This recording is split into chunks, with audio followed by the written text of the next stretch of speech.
Hello, everybody, and welcome to a Bright Funders Talk at Temi. Temi is an international software development company that designs, builds, and delivers software for sustainable businesses and promising startups. Welcome to our podcast, where we bring you the most inspiring stories of entrepreneurs and experts in the software development industry.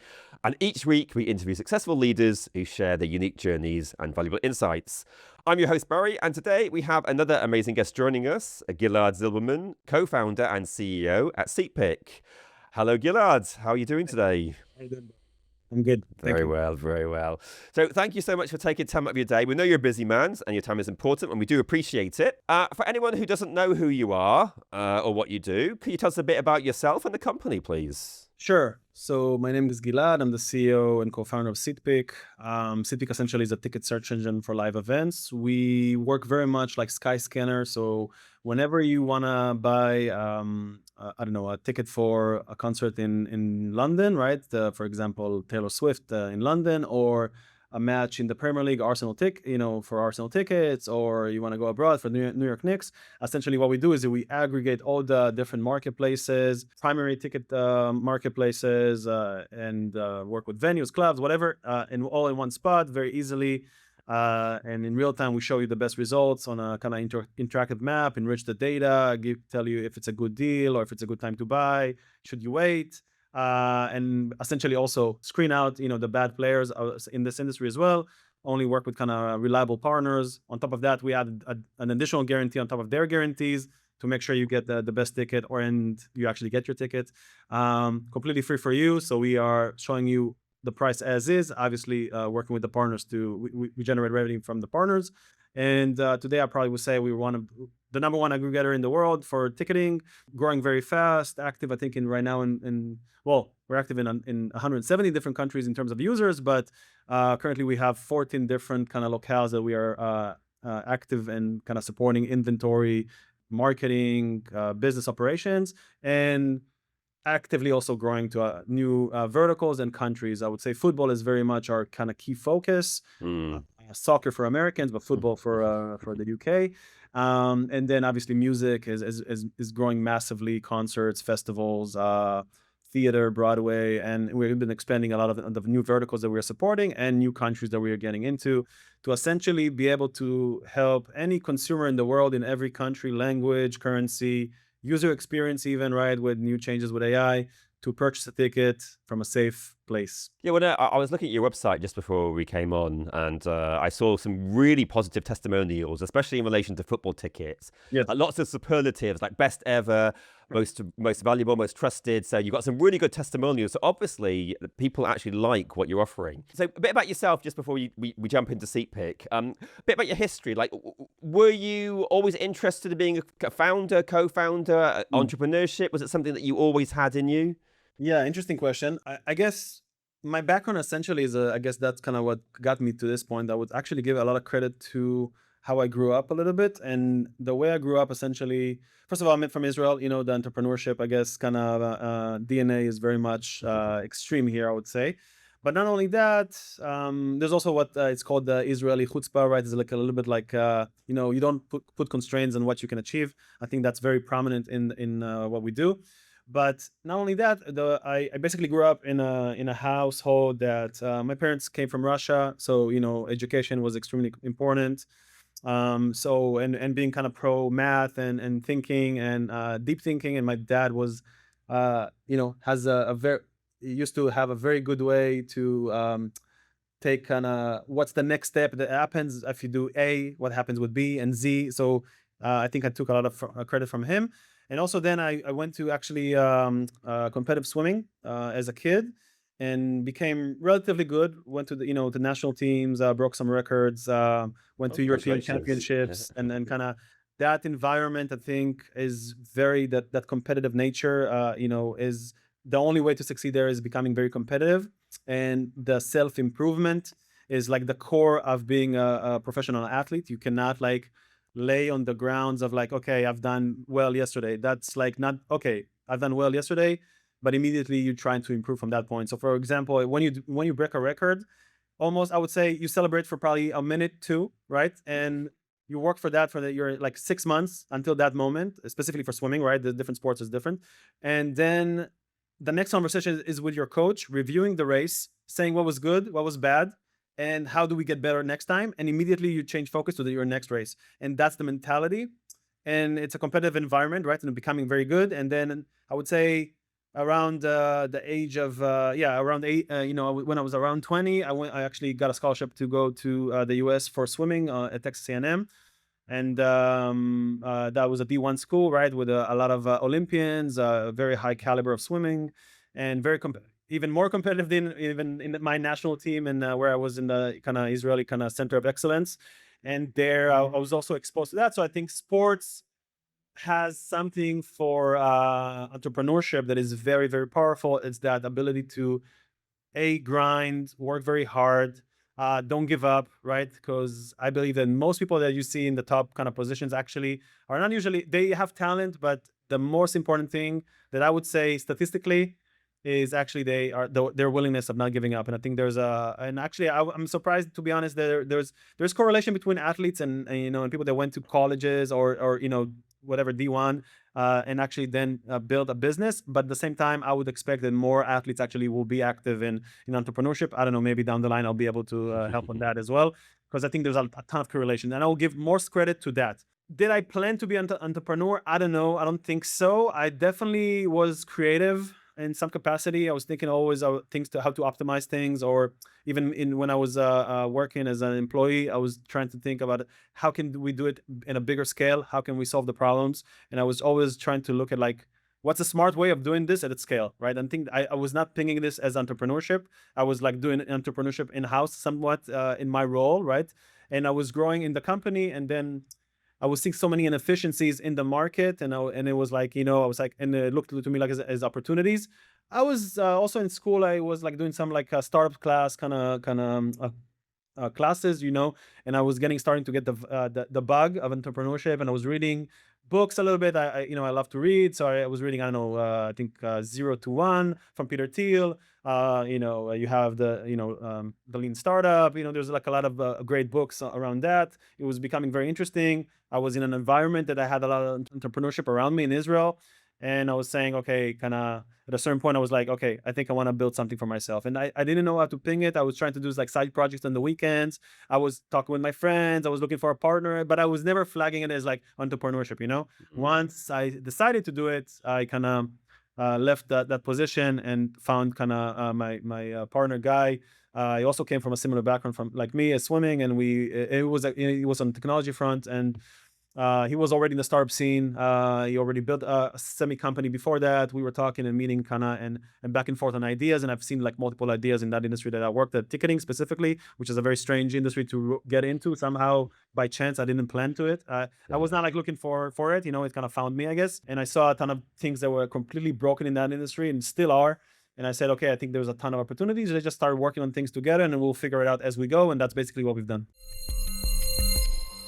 So I was actually going to ask you about why SeatPick in particular, and I think you've kind of answered that there. Well, yeah. Why a kind of like comparison platform rather than creating your own ticket marketplace? Yeah. Okay. Great question. I think first of all, we didn't start with SeatPick. The company actually is called Seat Labs, and it's not because we said we're gonna have multiple ideas in ticketing. I think that was the premise of the company. Still is, by the way. We were building more than one product, but we started actually with a little bit of a. I saw a ton of inefficiencies in the backend systems of the industry. Right, there's a lot of players, venues, clubs, promoters, brokers, touts, whatever you want to call it, fans, right? They're reselling their tickets. Now, it's so inefficient, you cannot imagine, and there's so many different parties, a ton of capital going on between hands, and like it was via Excels and Google Sheets, and the clubs on their inventory. And like I was thinking about like a system that kind of systemizes everything and makes it more transparent, a little bit more of a stock exchange, right? I think that was the premise of the original idea. I think we were very early with that idea. Like that actually is more in fruition these days in the market, and it's quite interesting to see, because that was like around 2016, 17 when we started that. So after a year, we raised a little bit of capital, nothing crazy. It's kind of SeatPick is more bootstrap, I would say, than anything. It's like a small engine round, but we did a pivot, and we looked at the market, and we were looking, okay, so what else can we do? I think this idea is early, and I mean, we can talk about that, but I think that's not as interesting. But we looked at like what else can we do in this industry, and what's like the issues, and we what we saw is there was a lot of platforms, and we were looking at mostly in Europe, right? Because the US was I would say like is 5 to 10 years ahead of the market in Europe in terms of, or in Latam, even more so in some capacities. And so we saw a lot of trends in the US of like they're trying to offer better kind of user experience. They're trying to bring something new to the environment. There's a few companies that are doing aggregation on top of the marketplaces, but nobody was addressing anything globally. And I was like, Mm. okay, if these, and there was a few companies that are like, they look like the kayak of that industry. So I said, okay, if that's kayak, where's Skyscanner? Who is doing that for international markets? Because it's a massive demand. Football is massive. Music is massive. A ton of rugby, cricket, darts, fighting, UFC, you name it, right? There's Formula One, tennis, just endless categories, but nobody's addressing that market. Yes, there's a few marketplaces, but they're very much transactional. I don't think they're taking too much care of the supplier, and also that don't take really much care of the buyer, right? So that experience is off. Like everybody's unhappy, right? In the ecosystem of like you as a fan, when you buy, you don't feel like, either the trust or the price or the experience or the user experience. There's not really big brands, relatively speaking. I mean, there's some well-known ones or notorious known, but not really like haven't been like a good champions. Now there's a little bit more, but there was no proper champions globally. And I think that's kind of where it clicked to me. I was like, we can bring a better user experience that we solve your equation. There's so many different verticals and needs in the market. You as a fan is not me as a fan, right? We have different needs, budgets. Some people just want to be in the venue, in the match. Some people want to be sitting next to Messi when it's the last moment and is willing to pay whatever it is. You want to see, I don't know, Adele when she's crying like 5 rows from her. You want to be in a different view, right? And nobody was really addressing all of those equations. At the same time, it's quite an interesting industry in terms of like supply and demand mechanics. It's a very extreme dynamics because you have constrained supply, high demand, timeline to the event. So when the event passes, it's not like a black t-shirt. If you didn't buy it, you maybe won't experience that again for a few years or maybe ever, right? When was the last time the Knicks was in the final? Right now. But before that, I think it's like 20, 30 years back, right? You have Messi and Ronaldo potentially last World Cup. So if you don't see them this time, okay, you won't see them ever. So that mechanic of demand and supply is quite interesting for me. It's like it's being, there's obviously a lot of, it brings a lot of intensity around this for consumer and suppliers, whatever, and a lot of scrutiny at the same time. But I think that equation is really interesting for me. How do you solve it, and you create an equilibrium as much as possible to actually bring the best price and the best ticket at every single moment. And that was the equation that we were trying to solve. How do we find the best platforms, grab all of the inventory in the world, sort through it, get rid of all the bad players, get you an amazing experience as you purchase, and then also can we offer the next level of service on top of that? And I think it's still in the works. We are doing some of these type of things. Obviously, as you scale up, you understand that it's like to solve all of it is quite hard, but I think that's the goal, is how do we connect sellers and buyers all over the world and trying to change the experience and connecting that supply and demand in every angle, and having a great, amazing experience. You want to have that aha moment and be happy, because what we're selling is, we're not selling a SaaS tool or I don't know, Jira, or like, I don't know, management like tasks or insurance, right? We're selling like live experience, which is an amazing experience for a fan. It comes with a ton of passion, right? You love your club. You've been growing on your, since you've been a kid, you've been following, I don't know, Man United or an Arsenal, whatever, or you love that artist and you are listening every single day to work. You're listening to your favorite artists and songs, right? So that comes with a lot of passion. Festivals, it's a huge experience. You remember when you took your kid to the first time on Broadway, like this. It's not a t-shirt, right? There's a ton of emotion. And the way companies in this field are treating that emotion is very transactional. It's like, I have a ticket, here's a buyer, you have a credit card, we fulfill the tickets, we give you the basic support. And I think that's a little bit, unfortunate and disappointing. And I think that's not the next layer of like what ticket companies are being built. And there's a few good players right now, but not enough in my opinion. And I think that's our opportunity still. So if someone's watching this and they're thinking, is SeatPick right for me as a customer? The answer is yes. Yes, the answer is everyone, right? Is that the answer? Yeah. Okay, perfect. Very good. I would say absolutely. I mean, like I always say, even to my friends, I think that's kind of maybe the best testament, right? If you can refer your own product to your friend or to yourself. So I say you should be kind of you should be stupid not buying through us. And I'll explain why. A, we are completely free for you. We will already do the aggregation, so you don't need to search all over the world. Not only that, we actually bring you a better experience, and then we also bring you extra coverage on top of the coverage that these guys are bringing. So if for example, via Gogo, they or StubHub, they provide a guarantee, and they do, right? They have 100% guarantee. Will they refund you the price? Sorry, your ticket if there's an issue, or they will try to replace it. If you have an issue because of the sheer scale of SeatPick, right, and we are driving a ton of revenue for these guys, we also have the ability to affect the outcome of an issue, right? So for example, we just had a case like that recently, that somebody had an issue with his ticket. We managed to replace the ticket with a partner behind the scenes. He didn't even know about this, right? But the complaint got to us. We managed to talk to whatever, I won't mention the name of the company.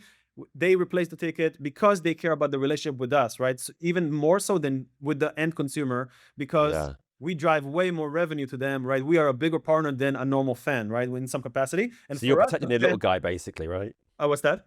You're protecting the little guy, basically. We are protecting the little guy. And also, Yeah. if we also mess up, we also add another layer of protection. So we add another coverage in terms of, chargebacks, sorry, not chargebacks, like your money back, even if that partner didn't fulfill his, he saw differently how you as a fan experience that purchasing experience, or you had a ticket issue. We will a lot of times intervened, and fix that issue ourselves, right? Reimburse them, because for us, he's our user, not the marketplace's user. And that's how kind of the mentality that we're trying to build here in our support team, in the people that are building the product, is that the fan is actually important, right? And I think that's something that's not easy to do, by the way, at scale, right? It's quite a massive challenge. And I think nowadays with AI, things will be more easy to actually address a ton of support issues, addressing things in real time, finding those off tickets that should not be listed, right? And it used to be way harder, in my opinion, and I think things are evolving to the right place. Obviously, the regulation around the secondary market, primary market is also in debate, but I think if the ecosystem continues to be open, right, we have, like, a lot of companies have the ability now to completely change the user experience and even add more stuff on top of it, right?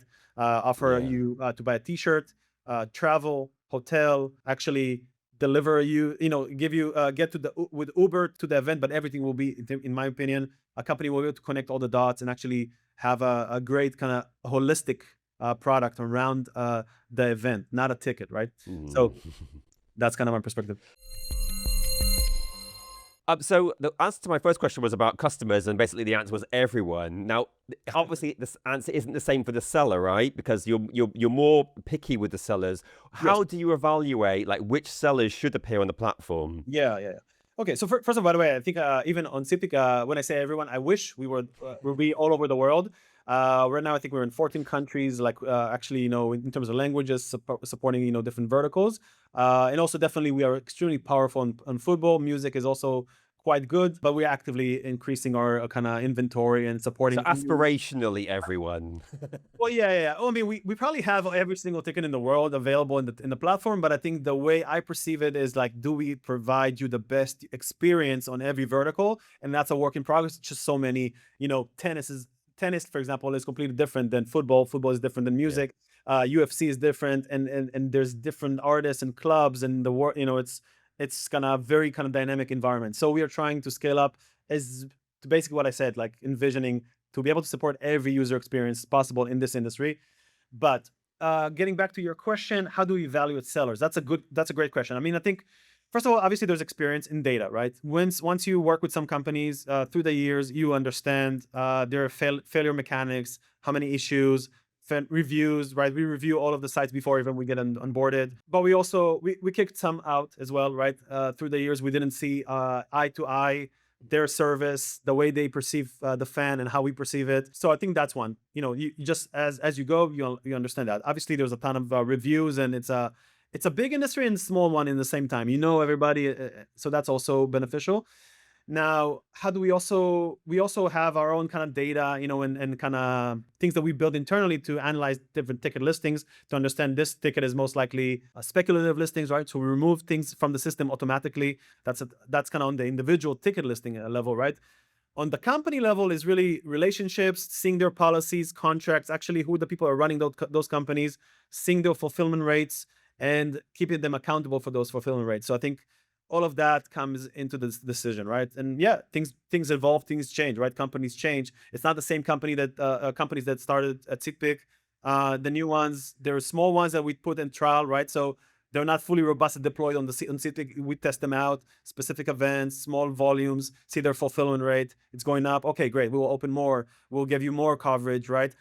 By the way, what's your guarantee? How's your bank look like, right? Do you actually have the funding to charge the seller if he messes up on the in terms of your policies and guarantees? So yeah, it's not that easy now to begin listed on SeatPick as they used to be, but I think that's important, and we try to keep it tightly knit. Obviously, some companies we really want to work with, and we work with them, and we find ways. Some we don't, and we cut companies out as well. You mentioned like very early, and I've just remembered it now, about touts. Like in the UK, we often hear like the minute some tickets go online, they get swallowed up immediately, and then they start getting touted. Like, do you have ways to combat that? Is that something that is in your purview, or is it something that's a bit outside your scope at the moment? I mean, I think there's ways to address it. I don't know.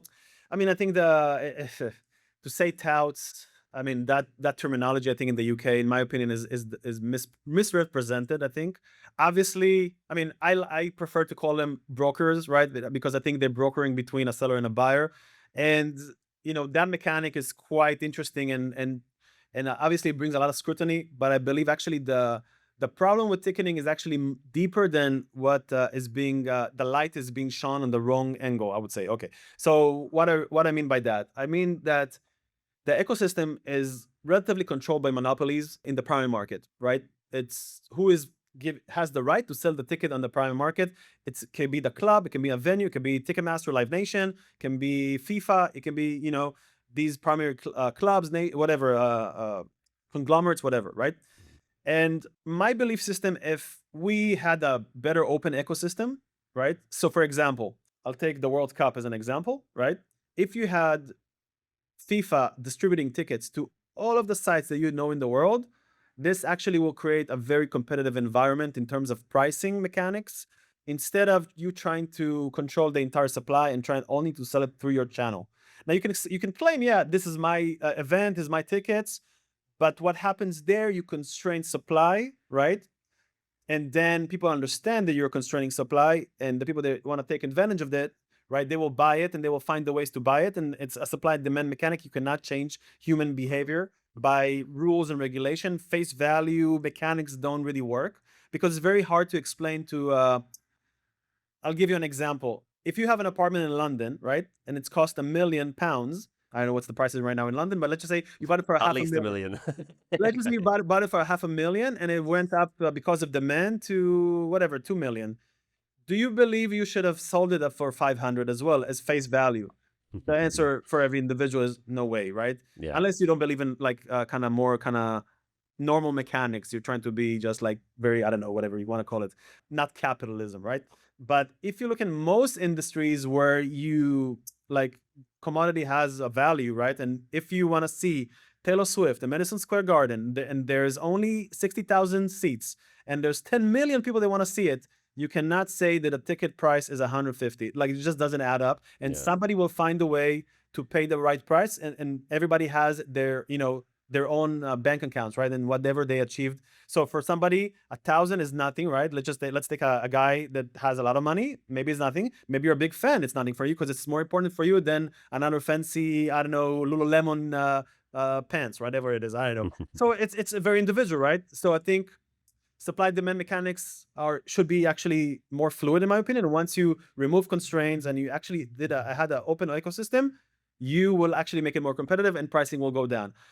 Unfortunately, governments, trying to be populistic, in my opinion, are looking at the resale market or touts or whatever. They put the focus on them, right? And they say they're inflating prices, but that's not the case. Just try the other way. So they're trying to constrain it, put regulation, try to, I don't know, cap the price, right? Like, let's do 20% on top of like a face value. It's even right now in the UK in debate, right? I think if they do that, they hurt the consumer, because what happens there? You start having like these marketplaces or rogue marketplaces, right? They will be outside of your regulation, and they will market the tickets because the demand is still there, the supply is still there. The equation never changed, right? So it will just be outside of the law, or whatever the law that they try to force, right? The second equation that happens is they will go to social media, and I think and this is my top advice, never buy on social media a ticket. Like, let's just, I don't know the statistics exactly, but let's just say you hit 3 times, you made it okay. But whenever you want to go and you buy a World Cup ticket for $200 and it's cost 1,000 in the secondary market, I'm willing to bet my money on you're not going to get any ticket and you can kiss your money goodbye. You won't see that Facebook profile ever again. Yeah. I think that's what's going to happen. Or you push it again to the streets. If you remember before platforms, it was in the streets, right? I have a couple of tickets and you don't know if it's legit, right? If if just they duplicated tickets or it's just paper or whatever it is. So I think actually the marketplaces have the mechanics of verifying tickets, having guarantees, at least having your money back if something happens. They have a lot of force on the sellers, right? They ask them for IDs, they ask them for their passports, the bank accounts, they can take money from their bank accounts. There's a lot of mechanics that people are a little bit underestimating, and they're thinking that regulation actually is the way to go. And I believe in open free market from the primary market. And then, for example, I'll just end on that.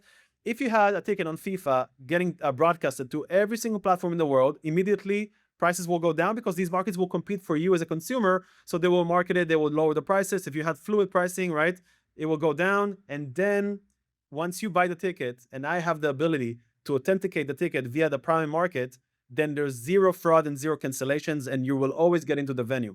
And the problem is that there's a fight between primary to secondary to regulation, and everybody's losing. And the focus, in my opinion, is in the wrong spot, because you can never change human nature of supply and demand mechanics. It's just the nature of the beast, right? And it is what it is. So I don't know if that answered your question, but I think that's yes, it does.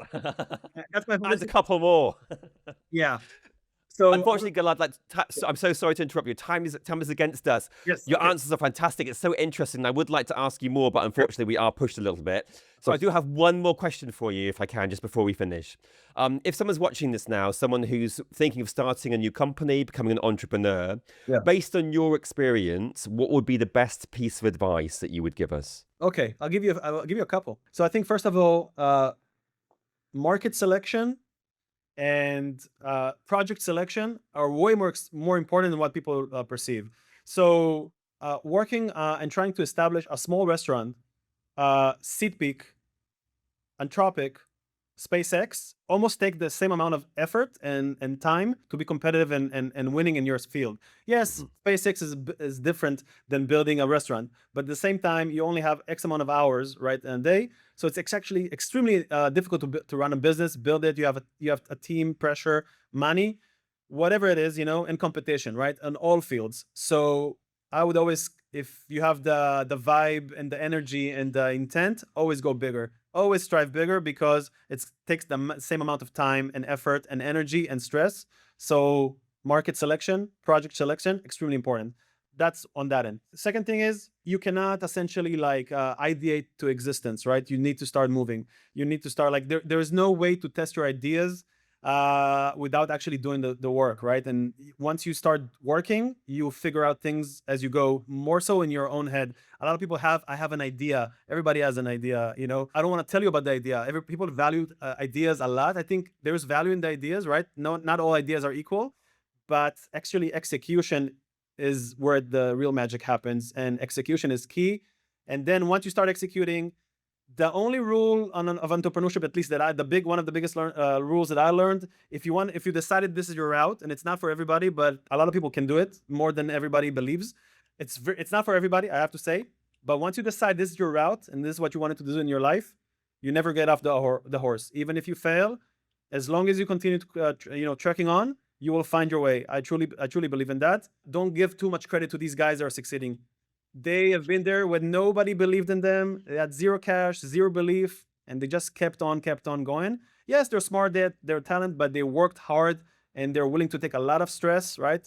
And uncertainty. And if you are able to go through the pit of despair and come outside of that, at a certain time, you will succeed. Perfect. And that's amazing advice, and what a lovely way to finish this session. So, Gilad, I would like to thank you so much again for talking with me today. It's been an absolute pleasure talking with you. Thank you very much for your time, Barry. That was Gilad Zilberman, co-founder and CEO at SeatPick.